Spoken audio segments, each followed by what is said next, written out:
म्हणजे बीड जिल्ह्यामध्ये आल्यानंतर खर तर 40 पैशाचे लावारिस भक्तांविषयी बोललं जायचं।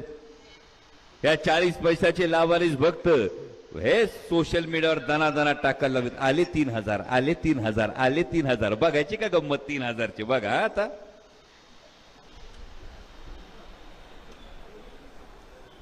हे पोर्टल शासनाचं आहे।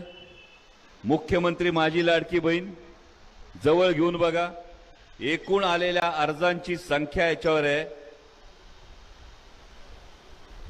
ती 32 लाख अर्ज हे एकूण आलेले आहेत आणि या 32 लाख अर्जांमध्ये पोर्टलवर मंजूर अर्जांची संख्या एकूण 19।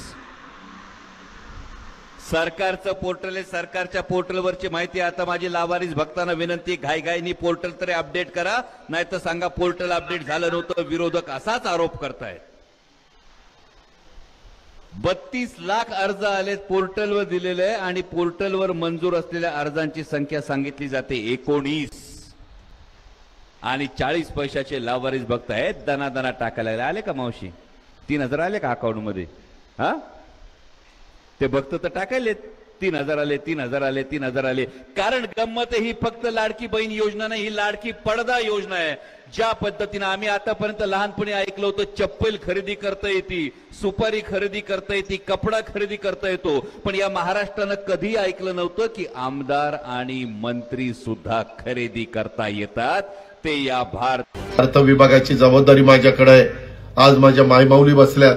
आमच्या विरोधकांनी टीका केली की यांचं सरकार आल्यानंतर योजना बंद करतील, पैसेच देणार नाहीत। असं नाही, आम्ही वचनपूर्ती करणारे कार्यकर्ते आहोत। त्या संदर्भातल्या त्रुटी असतील त्या त्रुटी मी काढीन। त्यामध्ये खरंच ज्या गरजू महिलेला पाहिजे होतं, जी खुरपणीला जाते, जी धुणभांडी करते, जी झाडू पोतना करते, जी त्या ठिकाणी अतिशय गरीब कुटुंबातली आहे की तिला 1500ची किंमत माहिती आहे, जी इन्कम टॅक्स भरत असेल, जी त्या ठिकाणी मोठ्या प्रमाणात 65,000 रुपये पगार घेत असेल, त्या महिलांच्या करता 1500 रुपये नाहीत।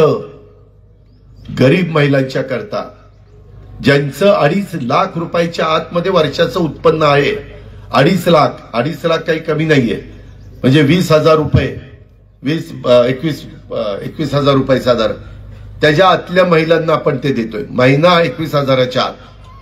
काही काहींनी मधल्या काळामध्ये आम्ही पण म्हणलं नको आता कुठं त्याच्यामध्ये बघत बसायचं, वेळ जाईल।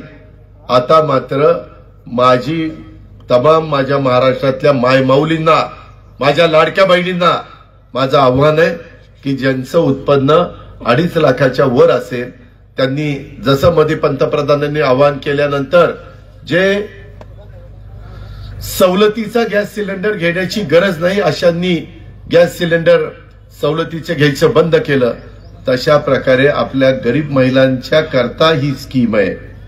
माझ्या ज्यांना खऱ्या अर्थाने 1,500 रुपये महिन्याची गरज आहे तिच्याकरता स्कीम आहे आणि त्यांना कुठल्याही परिस्थितीत महिन्याला पैसे दिल्याशिवाय आम्ही गप्प बसणार नाही, शांत बसणार नाही। आता थोडंसं या निवडणुकीचा निकाल लागल्यानंतर आम्ही घाईगडबडीत होतो, परंतु परवाच 3,700 कोटी रुपयाचा चेक मी महिला बाल विकास खात्याला दिलेला आहे आणि आता काहींच्या अकाउंटला पैसे यायला लागले असतील किंवा 26 तारखेपासून माझ्या लाडक्या बहिणींनो, माझ्या मायमाऊलींनो तुमच्या अकाउंटला पैसे येतील।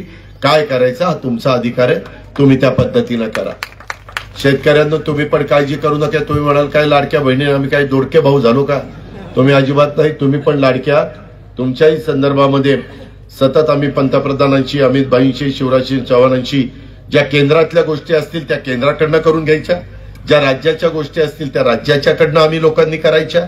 तिथं देवेंद्रजी असतील, एकनाथराव शिंदे असतील, अजित पवार असतील किंवा त्यांच्याबरोबर काम करणारी टीम असेल, पण याच्यात मंत्रिमंडळातल्या पण कोणी सहकारी मित्रांनी कुठं चुका होऊन द्यायच्या नाही। जो तो लाभ ज्या त्या लाभार्थ्याला मिळाला पाहिजे। मग तो शेवटचा माझा माणूस असेल किंवा शेवटची माझी लाडकी बहीण असेल, तिला तो लाभ त्या ठिकाणी पोहोचला पाहिजे।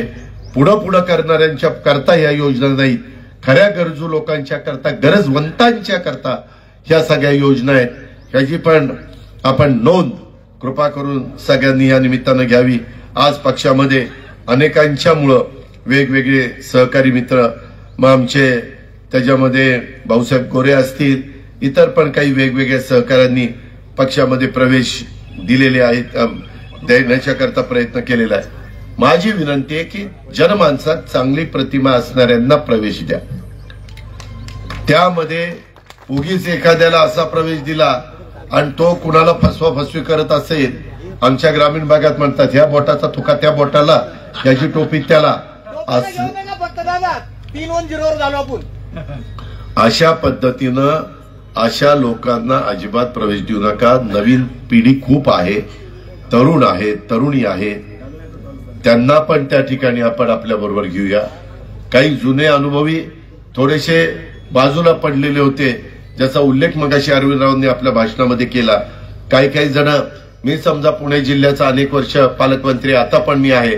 आता मी काय करायचं, जर माझ्या पुढं सतीश चव्हाण जात असतील तर मी सतीश चव्हाणला दाबायचं, पुढे ही आपल्याला ओलांडून जाईल, याला कापायचं. तिथल्या तिथं काही ना काही त्याचे पंख छाटायचे, किंवा विक्रम असेल तर विक्रमला कसं अडचणीत आणायचं, किंवा मनोजला कसं आणायचं, असा काहीतरी प्रकार काहींच्या मनात असतो. मी नेहमी राजकीय जीवनामध्ये मला कामाची संधी ही त्या ठिकाणी काँग्रेस पक्षाने दिली.